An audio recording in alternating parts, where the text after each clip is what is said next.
Which is Liam went to the cinema and these are the things that he saw at the cinema. No. You say it. I don't know what you call it. I call it... You don't even fucking know. Yeah, I do. I'm just finding it. Here we go. Liam went to the cinema, and now it's time for his spoiler-free review of the things that he saw at the cinema. That's what I call it. Very good. Thank you. What things did you see at the cinema, Liam? Right, we've got another bonus one coming. For those of you subscribed to YouTube, you can look forward to a bonus video of me reviewing Hidden Figures coming at some point in the future. But for now, first thing I saw was The Founder. Don't know. This hasn't seemed to have been getting a lot of advertisements or anything, so I don't know how aware of it you are. Is it the McDonald's one? Yeah.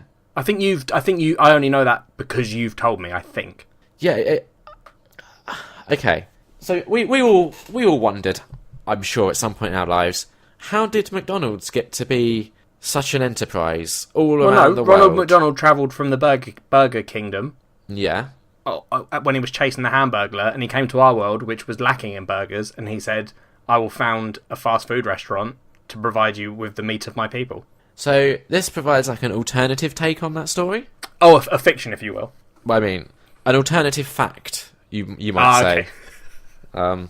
Jesus. If you was using that term correctly. Right, go on. Tell me about The Founder. It's the biopic of a guy called Ray Kroc, okay, who starts off as a salesman selling milkshake mixers, and through happenstance he meets Dick McDonald and Mac McDonald, who are two brothers, and they're the guys that basically created McDonald's. Is there someone in the film called... Is there an actual Ronald McDonald? This is a legitimate question. No. Okay. That's just the character. Not touched upon at all.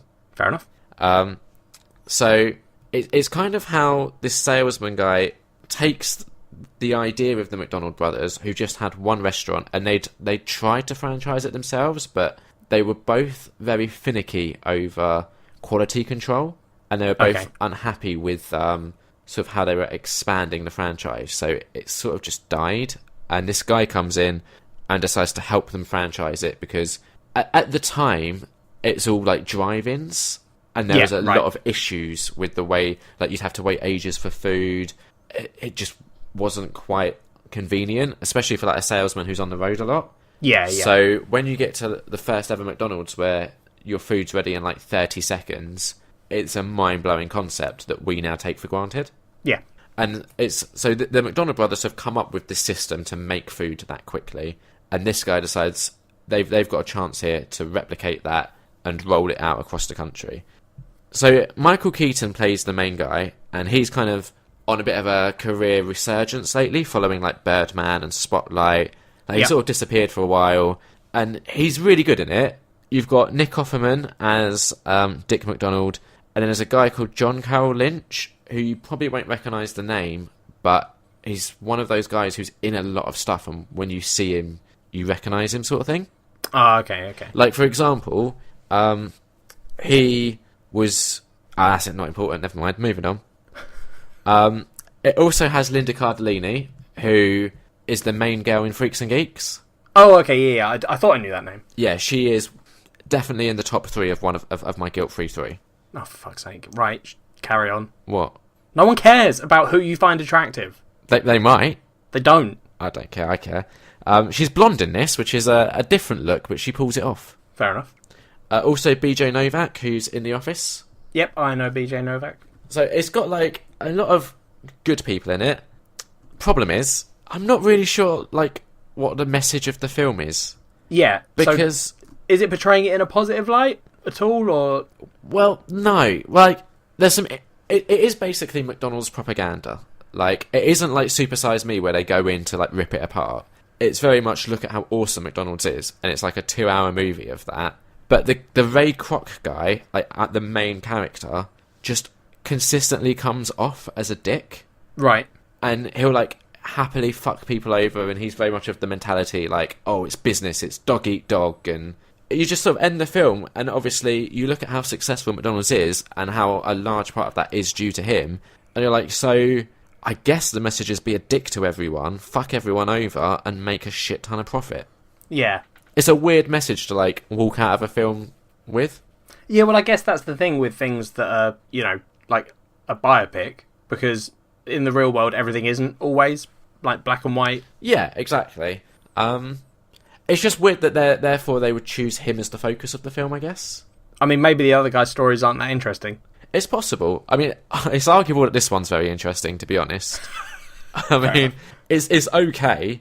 Like, it totally works as propaganda, because I left and then immediately went to a McDonald's drive-thru. Of course you did. I'm kind of easily influenced by things like this. Yeah, I know.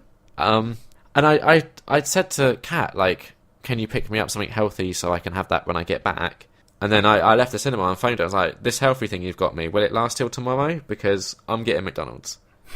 And the highlight of the night, get ready for this, Jack. So I ordered a quarter-pounder meal deal and 6 nuggets with some barbecue dip, of course. Got home, guess what? I saw your tweet, mate, so this isn't a surprise to me. Opened the nuggets, 8, not 6, 8. I'd got 2 extra nuggets. So that was brilliant. Film was alright, 3 out of 5. Next. The thing with McDonald's, just going back to that for 1 second, like, I know it's bad for me, and I know it doesn't even taste that good, but I always forget that it doesn't taste that good before I get it. You know, my thing with McDonald's is that, because I get it every now and again on a Wednesday, because I don't have a proper dinner on a Wednesday, so I'll get something at work, like at McDonald's. Yeah, you're a bit tight for time. Yeah. So and the thing that makes me go to McDonald's isn't the food, it's the milkshakes. I love a McDonald's milkshake. I used to, and then I don't know why. I find they fill me up. Yeah, that's good. Well, it's probably not, because it's really unhealthy, but... Yeah, it's very sugary, I think.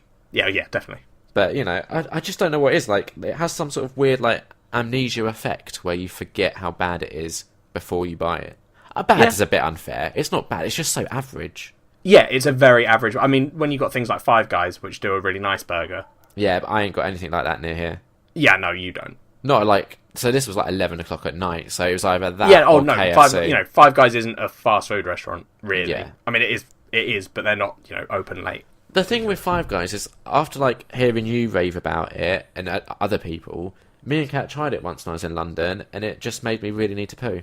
Yeah, well, you just need to always pull... I'm not going to get into your bowel issues. Go on to the next film.